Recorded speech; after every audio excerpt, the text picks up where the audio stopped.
Hi, this is Sri from Techie Talks AI. This is a single video that can take you from zero to a hero in adding authentication to your Next.js full stack application. And this time we are going to use Auth.js. Hi, welcome to Techie Talks AI. I'm Sri from Shogini. On this channel, we showcase hands-on demos and insights into AI automation and no-code tools. We have created several make.com modules to simplify no-code automation for you. Subscribe and join us on this journey into the future of technology. By the end of this video, you will learn how to incorporate such an authentication mechanism to your Next.js application. So this is a custom design page, and we offer sign in with GitHub as an example. So you can sign in using email password or using your GitHub account. So once you know that, you can easily switch this to any other authentication mechanism that you want, like Gmail, etc. This project is a modular step-by-step curriculum designed to master authentication in the Next.js app router ecosystem. This series takes a practical hands-on approach to security, starting with static Tailwind UI, and each a self-contained Docker environment incrementally layers on complexity, moving through credentials and OAuth providers. Database persistence with Prisma and SQLite, and role-based access control RBAC. So here is a complete blueprint for modern secure web application architecture.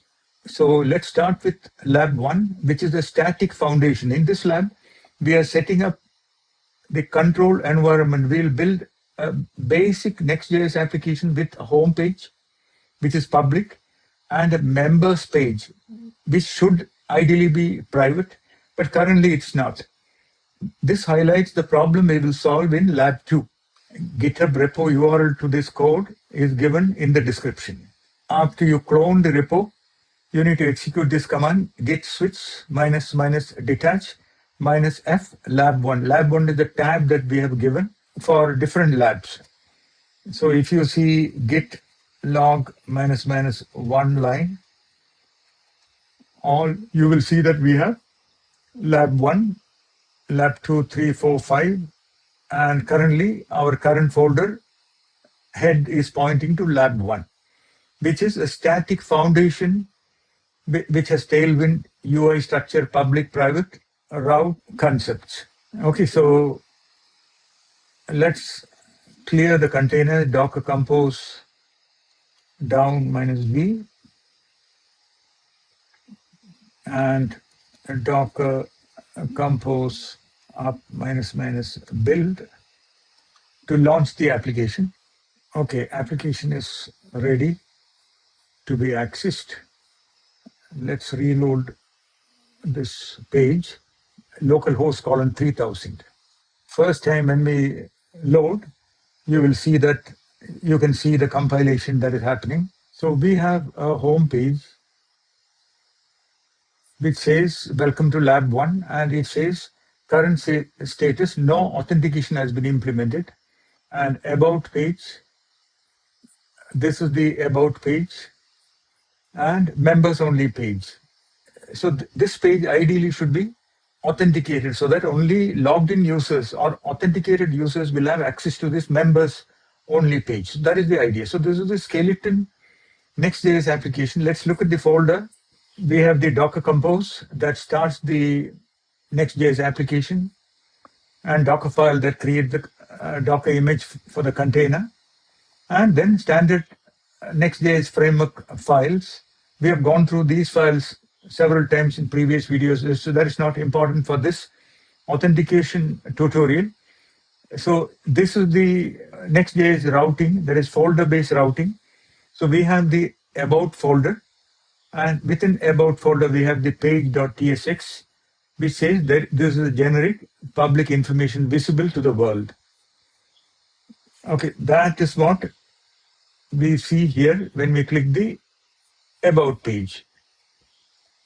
Okay, and then we have a members page. So that also is a generic page, but here it says this page is currently unsecured and visible to everyone. At the top level, we have a page.tsx, which just says there is no authentication implemented. Clear? So this is a basic Next.js application, which is created in Lab 1. Let's move on to Lab 2. Before we move on to Lab 2, let's see what Lab 2 is expected to do. We will incorporate simple authentication. In this lab, we will introduce Next-Auth. We will configure credentials provider, which allows logging in with a username and password. For now, we will hard code the user to understand the flow without worrying about a database yet. So this is a hard coded authentication mechanism. So let's come out of this Docker compose, git switch minus detach minus f lab 2. Okay. So if you look at the log, you will notice that the head is pointing to lab 2, which is the credential provider, hard-coded user, and understanding the auth session object. We will print the session object and see what it is. Remove the containers, and let's start the application. Docker compose up minus build. Let's reload the application. Okay, so this is our lab 2. Home page has no authentication. Members page, when we click, you are served with the login page if you are not logged in. We can log in with test@example.com and password. And if you click, you will notice that you have access to the members page. See this? And here we are printing the currently logged in session. And there is a sign out button. So in members section, page.tsx has got a new line. Here, do you see this? Session equal to auth wait auth. And here we are importing the auth. And where is this @/auth? @ means the root of our application. And root of our application is here. And this is the auth.ts that we are importing here. Okay, so if you look at it, you will see that we are using Next-Auth and Next.js auth providers credentials. Here we are hard coding the credentials, test@example.com and password. And this is where we are comparing the credentials. That is it. Now we have a middleware.ts that is checking if a page is authenticated or not. So if the path name starts with members and it not logged in, you get redirected to the sign-in page. Okay, so that is lab 2, simple hard-coded authentication. Now we have a working authentication system. However, if you restart the Docker container, you stay logged in because the session is stored in a cookie in your browser using JWT, JSON Web Token. We do not have a database yet, so we can't create new users for such an application. So let's move on to lab 3, where we'll use a database and we will auto add new users to the database. Let's come out of this lab and switch to lab 3. And if you see, you will notice that our head is pointing to lab 3, database persistence. We will use Prisma ORM. We have created a detailed Prisma ORM video 2 days ago. Please check that if you want to know more about Prisma ORM. And we will use SQLite. In our previous video, we used PostgreSQL. And so this is Prisma ORM, SQLite, and Auth.js authentication. Let's start the application. Docker compose up minus build. Let's refresh the browser. Okay, so this is the home page. There is no change. And if you click on members page, you will notice that it is still logged in because our previous JWT token is still present. So let's click sign out.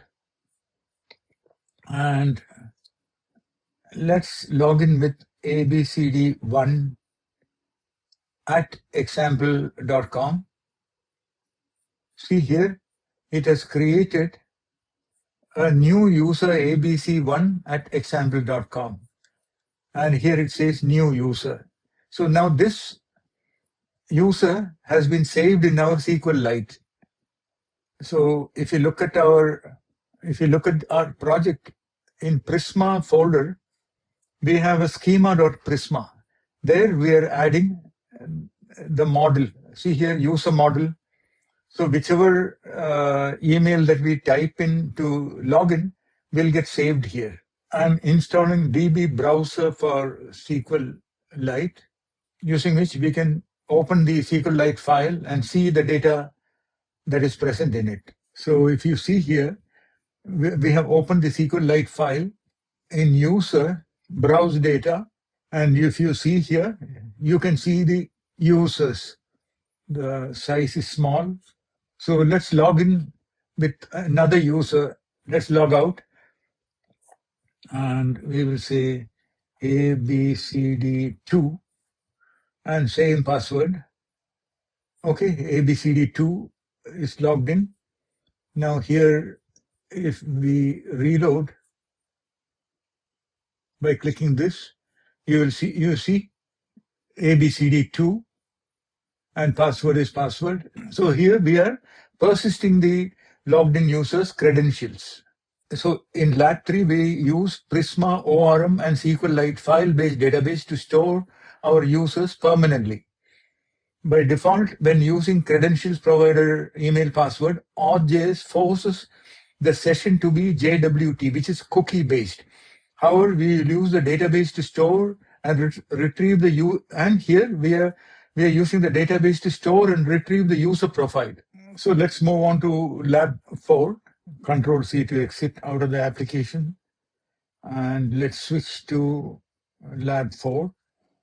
And if you see the Git log, we'll notice that our head is pointing to Lab 4, where we are adding OAuth provider using GitHub. And Google social media login also is similar, but this is focusing on GitHub-based authentication. Let's start the application. Okay, I'm starting the application. Now, while this is getting started, so this is the recorded session that I've used to record the process of how to get the GitHub credentials needed for this project, needed for this Lab 4. So this is my GitHub account. You need to come to your profile and click settings. Here, come down to developer settings and click on OAuth apps. Click new OAuth app. You can give any name. So the URLs needed to enter are given in the README file itself in the project folder. Click on register application. You can see the client ID. You need to generate a new client secret by clicking this. Authenticate access to your GitHub account. Okay, so your client secret is ready. You copy it and you need to save it in .env file. Our application is ready for testing. Let's click the home page. Okay, home page has no difference. Members page, it is still logged in as our previous session. Let's sign out. So this is where we are seeing our GitHub authentication button. So you can either log in through our previous email password method or sign in with GitHub account. Okay, since I am already logged into GitHub account, you don't see the authentication appearing here. Otherwise, when you click on sign in with GitHub, it'll open this GitHub authorize Authjs screen. And you need to click authorize and you will be redirected back to this and you will see the currently logged in our GitHub account username being captured here. So we have completed the standard stack, Next.js, Prisma, SQLite, and OAuth, and we have implemented GitHub-based OAuth. In next lab, we will add role-based access. So these are all common design patterns that you will require when you build your SaaS solutions. Let's press Control C to come out of this. Switch to Lab 5. And if you see, our head is pointing to Lab 5, which is role-based access control, RBAC, adding admin versus normal user roles to the session. There is no change in this. Click on sign out. And this time, we will log in with admin@example.com, which will allow us access to admin credentials. Now, access granted. Now, if you browse a protected URL admin here, you will notice that we have access to admin dashboard. See this? And if we new user, here we have indicated admin. If you sign out and if we log in as ordinary user, it says admin access forbidden. But if you browse members section, this normal user has access to it. That is the idea. So we have a role-based access control mechanism. Let's look at the admins page. In admin, we have a page.tsx, and there we are using session.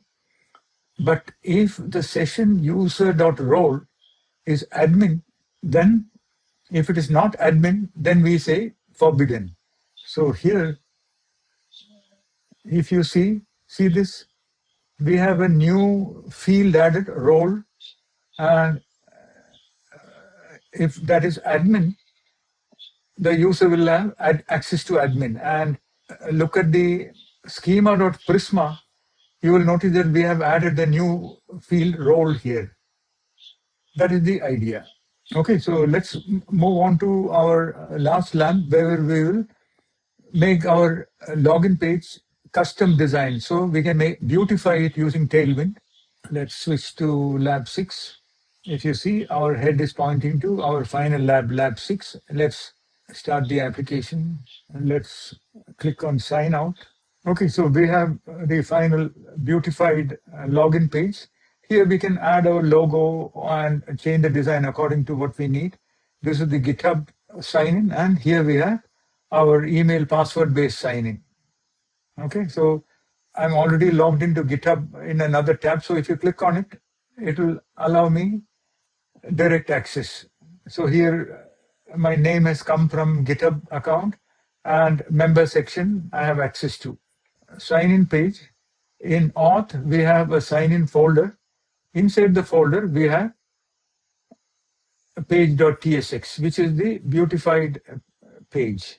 So in this lab, instead of the plain white default login page, we have created a new beautified login page, and it looks professional with a centered card with dark GitHub button and a style form. Now we have full control over the login experience. You can add your logo, links, forgot password, or terms of service. This could be the shortest video where you will find end-to-end authentication implementation for your Next.js full stack application. So give your valuable comments. Please remember to like, share, and subscribe, and see you again in another video. This is Sri signing off. Bye-bye. Thanks for watching. Please like, share, and subscribe. Your support really helps. Have ideas or suggestions? Drop them in the comments. Let's build together. At Shogini, we offer expert no-code-make.com and Python AI automation consulting with ready-to-use modules to jumpstart your projects. Stay tuned and subscribe for more.